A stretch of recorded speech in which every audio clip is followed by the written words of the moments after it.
Hello everyone, my name is Sozia Tharekin. I work with the Nile Explorer Bus and I take lead on the STEM learning component. We're happy to have concluded our journey of 4.0 all the way from October. The bus has moved from to different schools, from Bugweri to Mbale to Bukedea to Kalangala to Mpiji to Guru to Arua to Chiriandongo and finally Chitogo.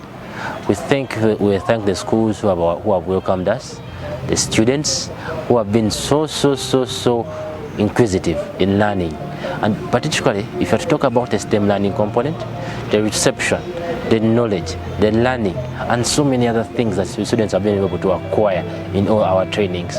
We thank the schools so much, giving us their attention, their time, and so much more. As the bus was moving out in October, we set out different objectives to ensure that we can improve on how we have been doing the STEM learning in other previous Nile Explorers. We had focused on so much on the theory, we focused on the experiment and practicals, and also focus on the experience of the students. Amongst these ones, we're able to carry out different activities to ensure that students can be able to understand the STEM learning to the core, so they can explain to the different people in their communities, the people they live with, what STEM is and how it can improve their lives. And also to ensure that they grasp and understand each and every STEM skill that we are putting out there. From critical thinking, to problem solving, to innovation, to creativity, and amongst others. And I'm happy to report from the different activities we've done at the bus, from them understanding so much of the science that they study in class, and also how they're relating it with the new curriculum that is happening now in the lower secondary.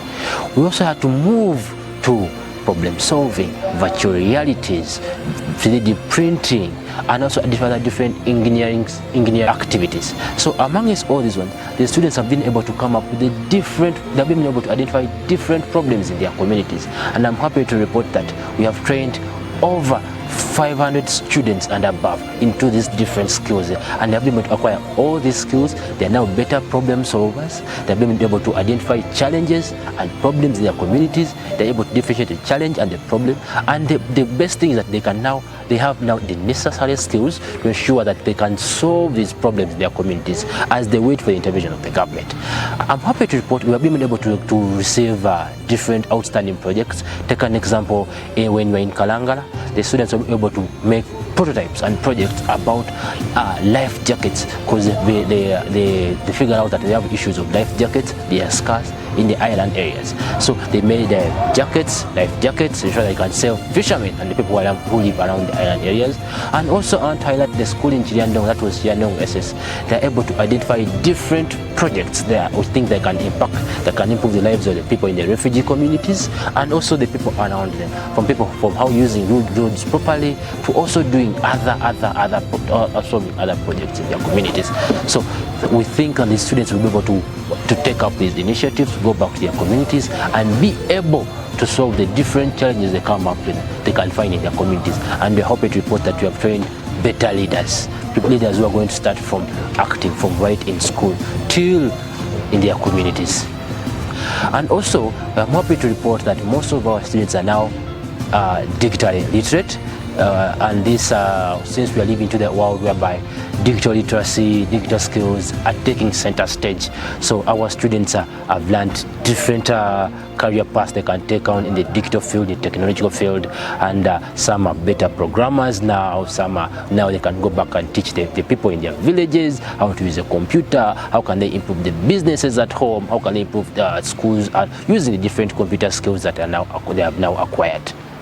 Throughout our journey in 4.0, the students had interactions with the different American embassy officials and also different American personalities, where they interacted, where they had discussions around the different STEM careers and what is the relation between what is the similarity between STEM learning in Uganda here and also STEM learning in America, the STEM careers in Uganda, the STEM careers in America. How can they be able to achieve these different careers, to ensure that they can be able to compete in this changing world whereby STEM learning is taking the center stage, and how best can utilize so much of the STEM skills they've learned on the bus here. Personally, the bus has been, this journey of 4.0 has been so fun.